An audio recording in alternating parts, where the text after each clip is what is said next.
ABP माझा, मुंबई।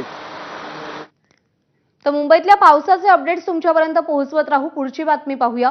वादग्रस्त IAS अधिकारी पूजा खेडकर यांचे वडील दिलीप खेडकर यांनी सरकारी नोकरी करताना कोट्यवधी रुपयांची संपत्ती कमावली आहे। त्यातून त्यांनी अनेक ठिकाणी जमीन खरेदी केली आहे। पुणे जिल्ह्यातील मुळशी तालुक्यात खेडकर कुटुंबानं 25 एकर जमीन खरेदी केली आहे। ती करताना शेजारच्या शेतकऱ्यांच्या जमिनीवर देखील त्यांनी अतिक्रमण करण्याचा प्रयत्न केला।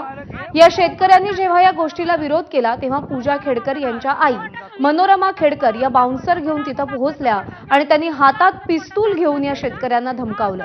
आश्चर्याची बाब म्हणजे या शेतकऱ्यांनी याबाबत पुण्यातील पौड पोलीस ठाण्यामध्ये तक्रार देण्याचा प्रयत्न केला असता वरून दबाव आल्यानं त्यांची साधी तक्रारही नोंदवली गेली नाही।